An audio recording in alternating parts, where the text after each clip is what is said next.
In this video, I'm going to show you how to create display ads in Google AdWords. So first of all, make sure you are on the official website of googleads.com and already logged in with your credentials. So on the upper left corner, you will see there the create button. You can click that and then select the campaigns.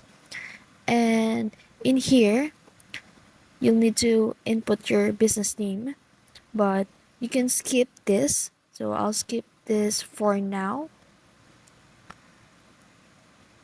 And in here, you'll need to choose your objective. So it's up to you whether it's sales, leads, website traffic, app promotions, awareness and considerations, and so on. So just to give you all an example, I'm just using this app and then select a subtype, Android, and then the campaign name, and then click the continue button.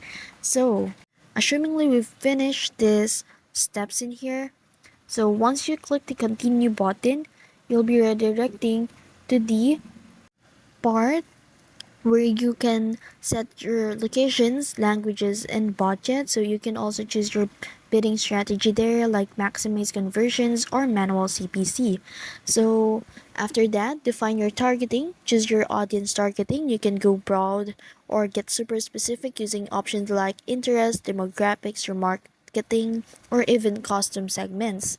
So now create an ad group and start uploading your display ad asset. You can use images, headlines, and descriptions to build responsive display ads or upload custom banners in multiple sizes. So after that, Google will show you previews of your ads across different placements. So once you're happy with how everything looks, click publish campaign and that's it. So some tips I could share is use ad preview and diagnosis to test your visibility and check back regularly to see which placements and creatives perform best. So, optimizing over time is a key to getting the most out of your display ads. And that's it. That's how to create display ads in Google AdWords. If you found this video helpful, don't forget to like, share, and subscribe to the YouTube channel.